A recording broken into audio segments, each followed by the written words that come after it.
इस प्रकार मुझसे बात करते रहे, अनुभव करता रहा। यह हमें समझ में नहीं आया ऐसे कैसे एकदम उनकी जो है जीवन की लीला एकदम समाप्त कैसे हुई, हमें समझ में अभी तक नहीं आया। एक बार हुआ, सब कुछ हुआ, फिर हम तो नागपुर चले गए। उससे फिर बाद में वहाँ पुनः सिरपुर बुलाया।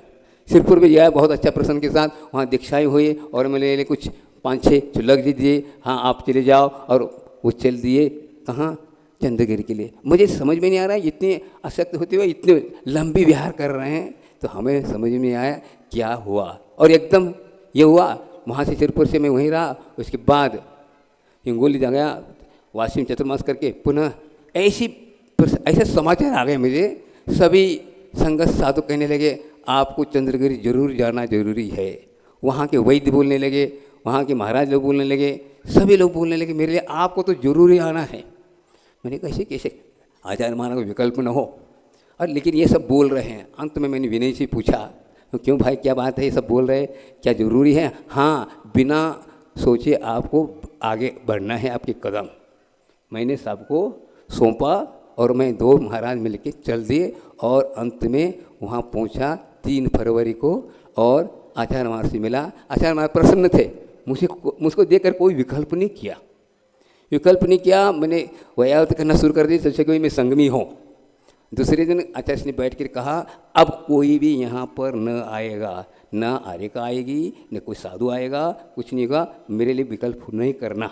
ऐसा बोलने पर मैंने सबको अवगत कराया कि कोई भी न यहाँ आए, आचार्य का सख्त आदेश है, आप इसको मानिए। कुछ लोगों ने कहा आप तो गए। भैया मैंने आप लोगों को ये कहना चाहता हूँ कि मैंने पहले ही कहा था मैं जा रहा हूँ और आपको अवगत कराऊंगा, वहाँ की परिस्थिति जैसे अनुसार करूँगा, लेकिन आपके मैं अपनी तरह से नहीं बोल रहा हूँ, मैं आचार्य महाराज जी कहे अनुसार बोल रहा हूँ। यदि आप आना चाहते हैं तो ठीक है, आप मुझे भी संघ से बाहर करा दो तो आ जाओ। इतना तो मुझे बुलना पड़ा। फिर कुछ लोग रुक गए। फिर बाद में मेरे जाने के बाद आहार की वृद्धि समय कहना चाहिए 8 मिनट का होता था, वो 12 मिनट का हो गया। सबको प्रसन्नता हो गई, मुझे भी बहुत प्रसन्नता हो गई। आदि समाचार देता रहा, और फिर बाद में 4 दिन के बाद आप पुनः आहार की जो समय कम होता चला गया। और वसंत पंचमी जो कि 15 को था, 15 तारीख को, उस वक्त एकदम ही आहार डाउन हुआ। होने के बाद हम लोग पूछा है, आचार्य को कहा आज आप लोगों ने हमने कहा आपने बहुत आहार कम किया, जितना आपने दिया उतना दिया, बताओ जितना आप लोगों ने दिया उतना लिया। अब हम लोगों को बताओ, क्या समझ में नहीं आया मुझे।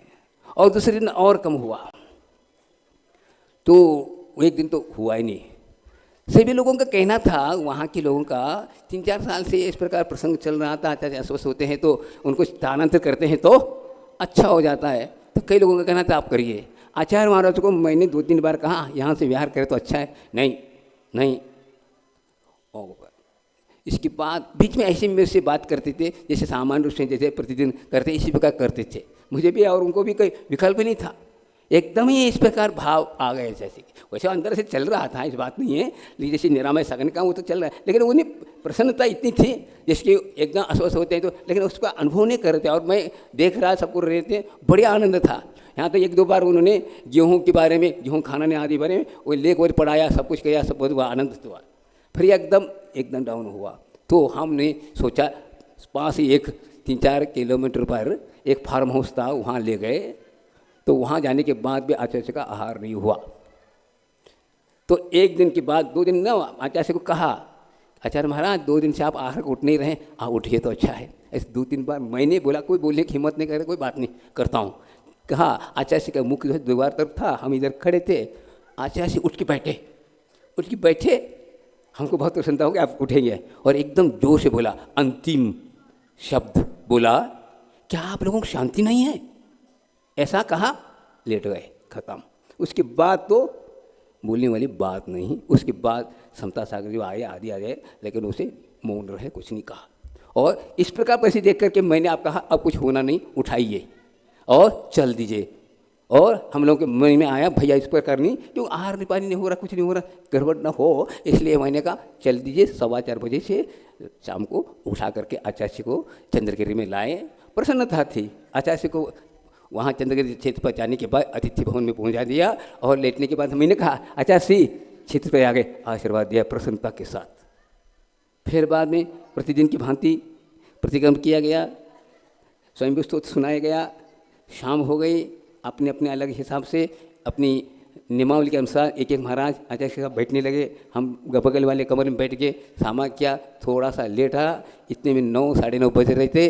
मुझे बुलाया गया कि महाराज आज की जो है रात गड़बड़ सी लग रही है, आप आइए। मैं उठ के आया, देखा श्वास की गति में परिवर्तन था और देख करके लगा कि गड़बड़ी है।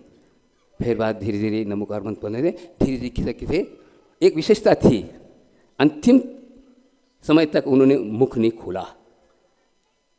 ये कि उनका एक त्याग था, मुख से कोई थूकने की नहीं थी, कुछ मुख से निकलना चाहता था, कुछ नहीं लगा। और यह हमने देखा, कई हमने संलेखना देखी और अंतिम श्वास किस प्रकार होता, उल्टी श्वास चलती है तो मुख से हाँ ऐसा चलता है, या भी हम कर नहीं सकते, वो अपने आप होता है। लेकिन उस वक्त हमने देखा केवल नाक से तेजी से श्वास चल रहा था, आंतरिक खिंच रही थी, यहाँ भी देख रहा था बस अपने का, और आँखों की टिमकार शांत हो गई थी, ऐसे रुक गई थी। अब करते करते धीरे धीरे उनके प्राण निकल गए। उस वक्त 2:30 बज रहे थे, 2:35 पे, और हम लोग देखते रह गए। बहुत आनंद के साथ उनकी जो अंतिम जीवन बीता और इतनी शांति के साथ सबके साथ प्रसन्न के साथ चले गए। इसी बीच में एक बात और प्रसंग आपको सुनाना चाहता हूँ जो हम लोगों के लिए अंतिम संदेश हमको दिया। जब मैं 3 फरवरी को गया, 9 फरवरी की बात है, आचार्य महाराज जंगल गए। जंगल के बाद हम लोग गए थे, हाथ पे पहुंचा गया। फिर मैं वो बैठे थे, सबको आगे थोड़ा दूर कर दिया। मुझे कहा कि समय सागर जी को आचार्य पद दे देना, और आप लोग निरापक हो, आप लोग भी दीक्षा आदि देते रहना, विकसित करना, ये मेरा आदेश है, आशीर्वाद है। ऐसा 1-2 मिनट में बोल के समाप्त किया और बस रोमांचित हो रहा है। तो यह मेरा सौभाग्य कहना चाहिए कि गुरु के अंतिम समाधि में उनके साथ बैठने का और उनका आशीर्वाद प्राप्त करने का और संबोधन प्राप्त करने का मुझे सौभाग्य हुआ। मुझे याद आता है वो भी एक दिन, मेरे गुरु कब से थे, मैं जब से 5 साल का था तब से मेरे गुरु थे। क्या मेरे गुरु कब से थे?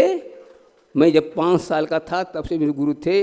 मुझे याद है, मैं आंगन में खेल रहा था, उस वक्त आचार्य महाराज अतः विद्याधर जी बड़े भाई, उन्होंने हमें नमोकार मंत्र सिखाया और त्रिकाल 24 तीर्थंकर का नाम याद कराया। तब से उनके लिए उनके कहनानुसार नमोकार मंत्र का माला जपता था और तीर्थंकरों का नाम जपता था। बस इस प्रकार करते करते मैं 3-4 साल बड़ा हो गया। तो कहना चाहता हूँ मेरे गुरु प्रथम से ऐसा सौभाग्य था, गुरु के घर में मुझे जन्म लेने का सौभाग्य मिला और अंतिम समय तक मुझे वहाँ जाने का सौभाग्य मिला। इससे बढ़कर क्या और मुझे वो उपलब्धि और क्या हो सकती है? इससे बढ़कर के मुझे और कोई चाहिए नहीं मुझे। इसलिए मैंने कहा था, मुझे निर्यापक दे रहे थे उस वक्त, बना आचार्य महाराज के स्पष्ट भरी सभा में कहा था, मुझे ज़रूरत नहीं है, पद की जरूरत नहीं, क्योंकि मैंने आपके साथ बहुत काम किया और मुझे अनुभव हो चुका है और कुछ ज़रूरत नहीं है। आप ये कर रहे हैं, मेरे मन में सोचा आप संघ से बाहर करने के लिए आप हमारे लिए टाइटल लगाकर बाहर कर रहे हैं, लेकिन आचार्य का आदेश था, इसे मैंने स्वीकार किया।